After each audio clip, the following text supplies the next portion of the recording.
First of all, we will discuss about the first classification of antidepressant drugs, that is SSRI, selective serotonin receptor inhibitor. So let's start. अब selective serotonin receptor inhibitor का जैसे नाम से ये बताया जा रहा है कि ये सिलेक्टिव है और ये सेरोटोनिन की रीअपटेक को इनहिबिट करता है। ठीक है, इनहिबिट सेरोटोनिन रीअपटेक। अब हम ये देखते हैं कि ये इनहिबिट कैसे करेगा। So let's see the diagram. यहाँ पे ट्रिप्टोफैन लिखा हुआ है। ट्रिप्टोफैन से सिंथेसाइज होता है 5-HT 5 हाइड्रोक्सी ट्रिप्टामिन, ये दूसरा नाम है सेरोटोनिन का। ये इसे सेरोटोनिन ही कहते हैं। ठीक है, ये जब इसकी प्रोडक्शन हो जाती है तो ये अपने वेजिकल में जाके स्टोर हो जाता है। इसके बाद इसमें बाद में सिनेप्टिक क्लेफ्ट में रिलीज होना होता है ताकि वो अपने स्पेसिफिक रिसेप्टर के साथ सेरोटोनिन बाइंड हो सके।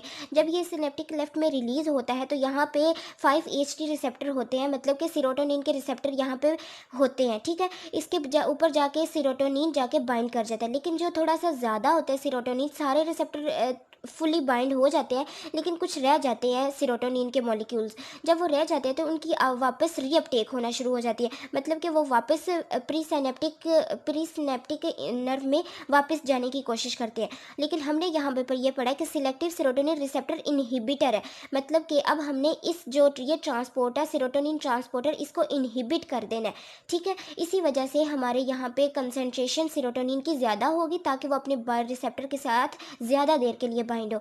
तो जब ये ज़्यादा देर के लिए बाइंड होंगे तो इसका मतलब हम एंटी डिप्रेसेंट ले रहे हैं, मतलब कि अब हम जॉयफुल कंडीशन में जा रहे हैं। ठीक है, क्योंकि जब मोनोअमीन की कंसनट्रेशन ज़्यादा होती है, मतलब कि सेरोटोनिन की एंड नोरएपिनेफ्रिन की जब भी हमारी बॉडी में कंसनट्रेशन ज़्यादा होगी, so it mean is that कि हमारा जो कंडीशन है वो जॉयफुल रहेगी। ठीक है, तो अब आगे से बताया हुआ कि increase the concentration in synaptic cleft, मतलब सेरोटोनिन की कंसनट्रेशन साइनेप्टिक क्लेफ्ट में इंक्रीज हो जाएगी क्योंकि अब रीअपटेक का मैकेनिज्म हमने इनहिबिट कर दिया हुआ है। ठीक है, जब हम SSRI लेंगे तो ये इनहिबिट हो जाएगा।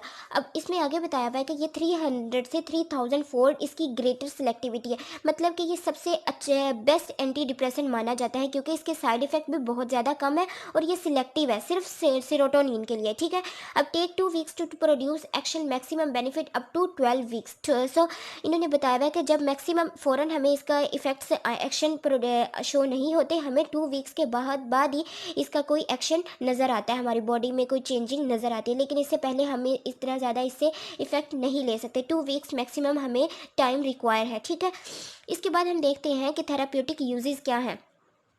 थेराप्यूटिक यूजेस SSRI के कि ये डिप्रेशन के लिए यूज़ होता है, use for obsessive compulsive disorder में यूज़ होता है, पैनिक डिसऑर्डर में यूज़ होता है, गैड में यूज़ होता है, and post traumatic stress disorder, social anxiety disorder, इन सब डिसऑर्डर्स में हम SSRI का इनटेक कर सकते हैं। ठीक है, अब हम फार्माकोकाइनेटिक्स देखते हैं कि SSRI में जो हम ड्रग्स लेंगे उनकी फार्माकोकाइनेटिक्स क्या है। ये वेल एब्जॉर्ब्ड होती हैं आफ्टर ओरल एडमिनिस्ट्रेशन, मतलब हम इसे ओरल कैविटी के थ्रू लेते हैं। ठीक है, इसकी पीक वैल्यू इसका 2 to 8 आवर्स है, मतलब मैक्सिमम हम इफेक्ट हमें 2 to 8 आवर्स के बाद मिलता है और इसकी जो इसकी हाफ लाइफ है वो 16 to 36 आवर्स।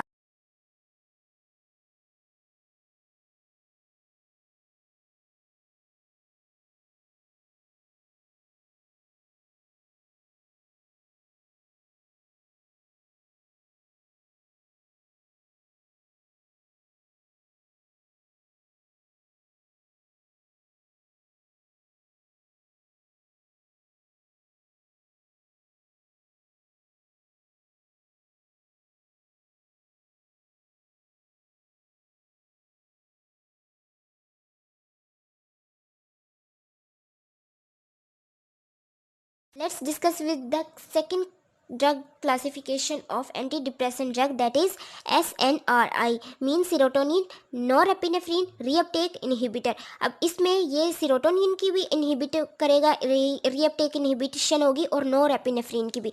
ठीक है, अब चलिए स्टार्ट करते हैं। Inhibit the reuptake of both serotonin and norepinephrine, मतलब दोनों की इन जो रीअपटेक है उनको इनहिबिशन कर देगा SNRI ड्रग्स जो हम लेंगे। ठीक है, effective in treating depression in patients in whom SSRI are ineffective, ये ज़्यादातर हम उन पेशेंट्स में यूज़ करते हैं जहाँ पे जिनमें SSRI जो हमने ड्रग्स लेनी थी वो इफेक्टिव नहीं होती, मतलब selective serotonin receptor reuptake inhibitor जहाँ पे काम नहीं कर रही होते वहाँ पे हम सेरोटोनिन नोरएपिनेफ्रिन रीअपटेक इनहिबिटर यूज़ करते हैं, उनमें उन पेशेंट्स में ये इफेक्टिव होती है।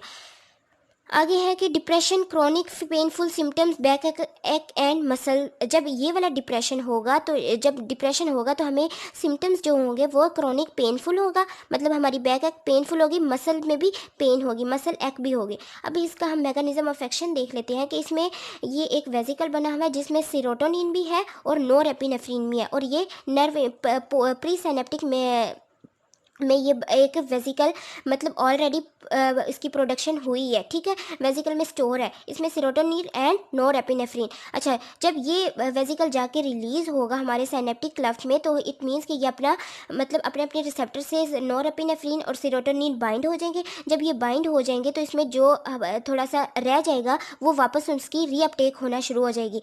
तो वो जो रीअपटेक करवाएगा वो रीअपटेक की अब हमने इनहिबिशन करवानी है, तो वेनलाफेक्सिन एक ड्रग है जो इस रीअपटेक को इनहिबिट करेगी, मतलब कि जो नोरेपिनेफ्रिन सीरोटोनिन की जो कंसंट्रेशन है वो सिनेप्टिक क्लेफ्ट में ज़्यादा देर के लिए इकट्ठी हो जाएगी, मतलब यहाँ पे इनकी कंसंट्रेशन ज़्यादा हो जाएगी, और ये ड्रग वेनलाफेक्सिन है जो इनहिबिट करवाएगी, ठीक है। अब आगे हम पढ़ लेते हैं कि वेनलाफेक्सिन इसकी इंपॉर्टेंट ड्रग है जिसमें at high doses mild inhibitor of dopamine. अच्छा, ये हाई डोज जब हम लेंगे तो इसका मतलब ये है कि ये थोड़ा सा इनहिबिशन डोपामिन की भी करवा देगी, डोपामिन के भी करवा देगा, लेकिन ये थोड़ा हमें इसे केयरफुल लेना होता है क्योंकि ये बीपी को अगर हम हाई डोज लेंगे तो ये हमारा ब्लड प्रेशर भी इससे इंक्रीज़ हो जाएगा। इसकी हाफ लाइफ है 11 आवर्स के लिए।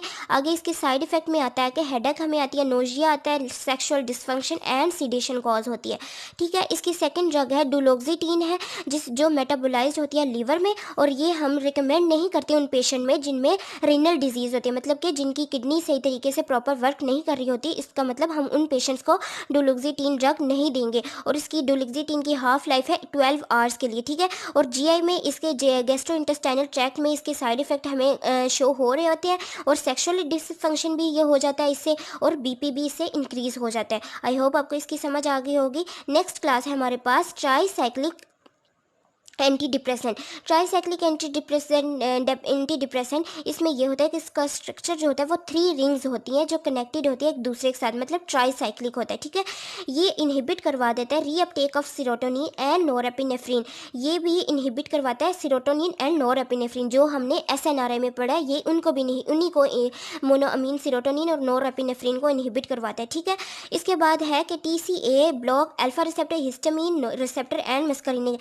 इसके टीसीए ज़्यादा इफेक्टिव इसलिए नहीं है क्योंकि ये बाकी अल्फा रिसेप्टर जो यहाँ पे होते हैं या फिर यहाँ पे मस्करिनिक रिसेप्टर भी साइनेप्टिक क्लेफ्ट में होते हैं, और हमारे पास हिस्टामिन के रिसेप्टर भी साइनेप्टिक क्लेफ्ट में बने होते हैं जिनकी ये ब्लॉक करवा देता है। मतलब कि टीसीए हम ज़्यादा इस वजह से नहीं यूज़ करते क्योंकि इसके साइड इफेक्ट ज़्यादा है, क्योंकि ये सारे ही रिसेप्टर्स को ब्लॉक करवा देता है, ठीक है।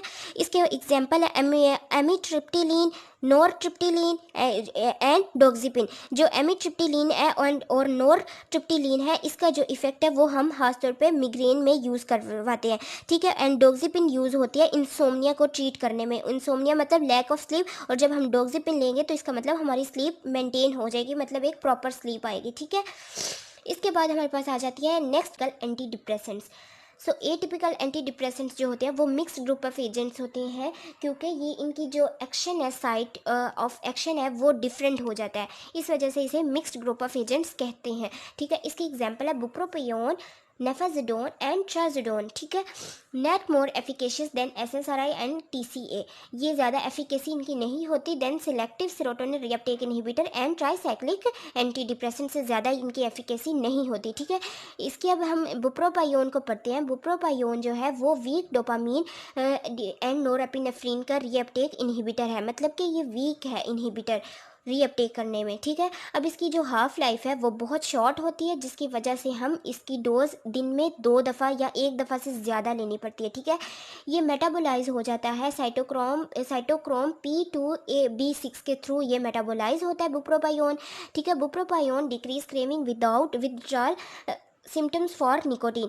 जो बुप्रोपायोन है ये सिम्टम्स को कम करने, जब भी हम निकोटीन का विथड्रॉल करते हैं तो हमें एक विथड्रॉल सिम्टम्स अपीयर होते हैं हमारी बॉडी में, उन सिम्टम्स को कम करने के लिए बुप्रोपायोन हम लेते हैं, ठीक है, क्योंकि वो निकोटीन की क्रेविंग फिर इससे डिक्रीज़ हो जाती है।